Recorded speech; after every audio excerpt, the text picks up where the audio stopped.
Go ahead, Mottaz. Yeah, this was great. It was really, really great. A lot of fun.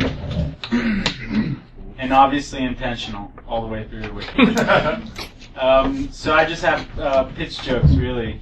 I wanted there to be more ashtrays in the fight car. Like everywhere. Like with hot, the pop open lighters. Yes. You gotta use that at some point. I also wanted Derek to be more Hasselhoffian.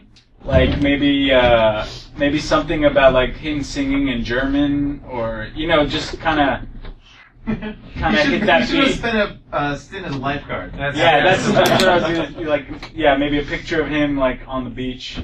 I wanted there to be like more 80s stuff, like Lights Alive, like in the back, and just call it. You remember Lights Alive? It was that little toy with all the lights that you put in. I thought that was Light Bright. Light Bright? Yeah. And what's Lights Alive? I don't know. What is it? Cheap knockoff.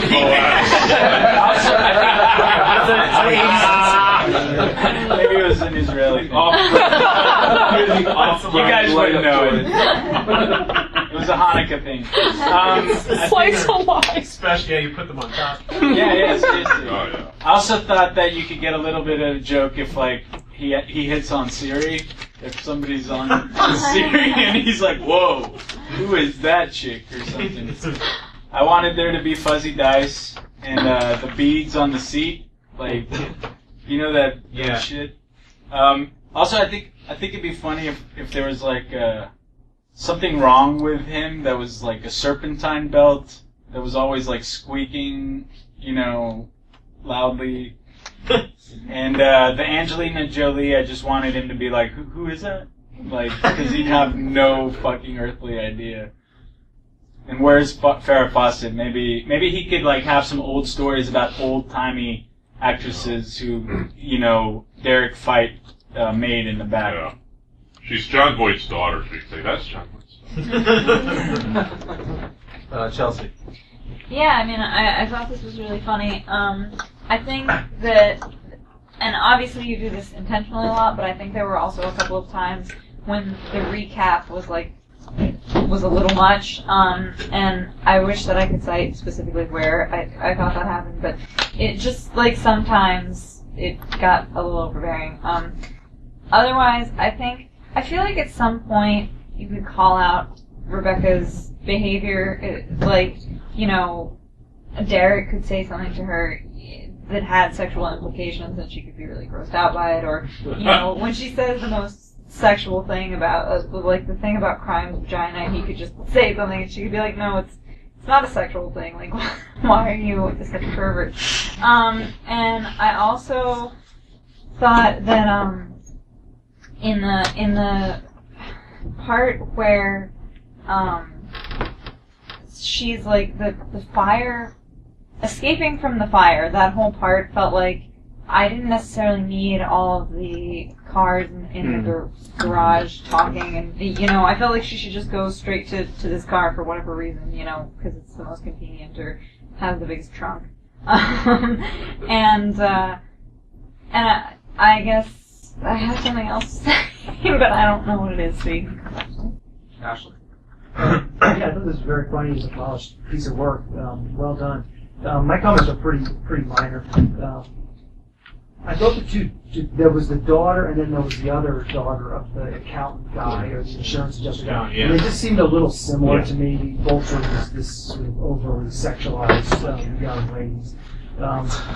Bo has kind of mentioned this, and it would be nice to just get more. I mean, I guess this is going to be the shtick of all the episodes, but it just seems like there'd be some more. You really hit the GPS joke a couple of times, maybe one time. Hit at some other technology. I mean, there's so much. I mean, just all the things that an iPhone encapsulates. You could hit at one time. Bo has mentioned this too, getting it sort of. David Hasselhoff's some of his other known problems, like him getting just stuff on camera. Seems like there'd be some quality there. Oh yeah, I didn't think you needed to say that line at the very beginning. Everything she says has sexual overtones. We get that, just in a little heavy hand. This is just one very minor point, but I didn't see how bringing the computer to the authorities really does anything. I mean, if you don't want the lady to get away with it, you just leave it with the insurance adjuster and figure it out. So I was a little confused on bringing the computer to the authorities to solve it. May I help? Yeah, this was like really good. I would cut all the fame stuff. Like I didn't really respond to that much, and I think it was necessary. It was clearly explained in the first page. Oh, I'm joking. I don't know. Yeah, the fame stuff didn't work for me. I felt like it was too long. Like it should be. I mean, this could just be my preference. Like it should be like No, it is. 11 pages or 15 pages or something. Like it should be. It's a great premise, but I don't know if it supports like a TV show. It seems more like I don't know, Adult Swim type thing or something. So maybe 11 or 15 pages, cut the fame, less characters. But yeah, I don't know. It's fantastic. Oh, I have one joke pitch. When the guy gets hit with the lights, you should say, "I can't see briefly."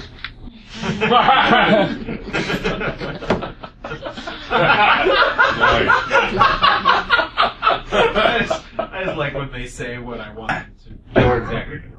Yeah, this was really good. I thought it was a little too long, some parts, but yeah, it's really good. I thought the tone, like in Act 1, it was really like action comedy, and then it got like really comedy, like almost Family Guy-ish. I thought it was animated maybe, and then you kind of got back to more seriousness, and I thought like the tone kind of changed a little bit throughout the 3 acts. I think,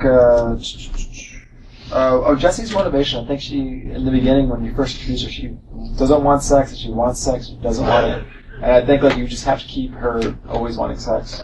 I think, we lose Fight Car for a while when you introduce Derek. Derek's in like a bunch of scenes, and I was wondering like where's Fight Car coming back. So I think you need like a scene in between the Fight Car. And I think you could give Fight Car a villain, like a modern day villain, like Kung Fu Hummer, or something like that. Chelsea, do you remember your thing? Yeah, it was just that he says that thing where he spent 30 years kind of trying to find his past, but to no avail. I feel like you could go into a little more detail there, like if you do like he did a stint as a lifeguard or whatever, and just a bunch of other ridiculous stuff that he did that clearly has nothing to do with finding his past. His stints in Broadway in Germany. I played Jekyll and Hyde for his fan. Nothing seemed to do. Right. Oh yeah, this is hilarious. Less common clean hands. Great. That got me, man. I do think it should be shorter. I think that like the beginning that I wrote here is like, when are they gonna get back to the toaster? So like, what happened to the toasters? Chekhov's toaster that never came back. So that was weird. Like that, I think the whole opening sequence just doesn't really need to be there. I thought that I don't think you need the commercial. The commercial didn't really do anything for me. I didn't. I just think like that's for me. That's the first thing to go. Yeah, I want to echo Ashley's note about Julie and Rebecca seeming kind of similar. You got to do something to differentiate them, besides the fact that one's hot and one's not. And then your act breaks for me kind of felt in weird places. Like I don't know. I just there were moments that screamed out to me that were better act breaks for me. Like specifically like when they pull out the picture of Portillo, like that for me was like an act break. I don't know. Anyways. Should have been an act? Yeah, that for me should have been where the second act break. And it does it lead into the commercial from there? Maybe that's why. Okay. It's way in the third act. Oh yeah. Okay. It says in the second. I don't know. It's in the second act. It was before the second act break. I remember that. And then this isn't really a joke. It's just like something with the car. Like it seems like to me, obviously, you should be utilizing like the antenna, like the retracting antenna, to sort of indicate how excited or aroused he is. It seemed kind of obvious to me. Yeah, that's all I got though for you. But it's hilarious. And also the other thing was, I think it's a very good writing example, which is what you seem like you're intending to do with it. I think therefore you should obviously not be constrained by budget, so go crazy with the action. I think the action should be even bigger and maybe even more frequent. Like it seems like there should be another car chase, basically, to me, and like a crazy one after Derek gets in. Anyways, yeah. David, Well, I had the pitch about when Fight Car cries its wiper fluid, but I realized that joke is kind of played out. But I do have another joke pitch. There's another cutting-edge technology that Fight Car's looking forward to getting, and that's the compact disc. It's going to be a game. It's gonna be. Joey. My notes are really little and all over the place, but I thought it was really funny. I agree with the commercial. I don't think he needed the whole car and the garage fire toaster oven stuff. It was just confusing.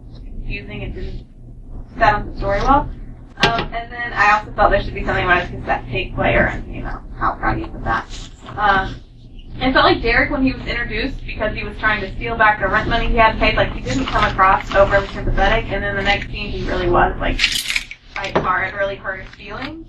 And I felt like that wasn't set up well in that introduction of him.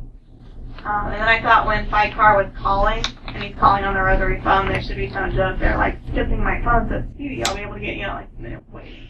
Good thing you're all like high numbers. And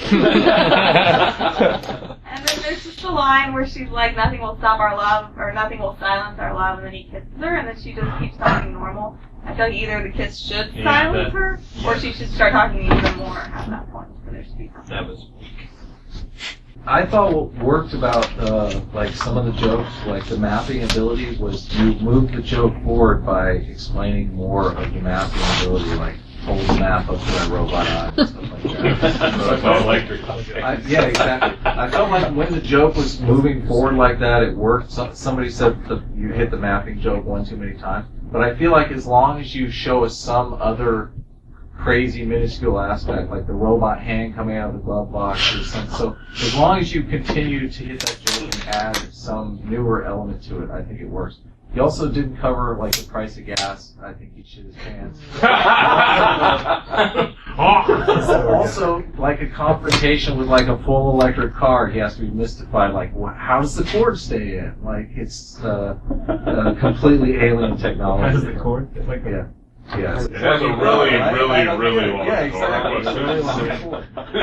He knows about batteries. But I don't said, It has a battery. yeah, but yeah. It would work really quick. that's all I got. Boaz and Matt Hill have a couple more. Okay, I thought that right when we meet Derek, I agree with a lot of like the beginning is a little bit weak, and I also want to say that at the end of Act 2, you're riding on such high energy that I think that might be a good place to get out. I think that to get out, what do you mean? To like get out of the episode. Oh, okay. I think you really hit a high point, and then Act 3 seems a little bit like plot service. I think when we meet Derek fight, and he's talking about singing, bring in the past. Like, a man without a past has to sing. Like it's something that is just his inner game no matter what. He's constantly thinking about how he doesn't have a past, like in every conversation that he has. You know what I mean? Like, he's lamenting the fact, because then it makes like, oh, you're the key to my past, you know? And also, I think as soon as Fight Car awakens, and it doesn't have to be in a fire, it could be like some old, like, what are these garage, the things where they sell the, the reality show. The reality show. Like, he could be in one of those storage wars.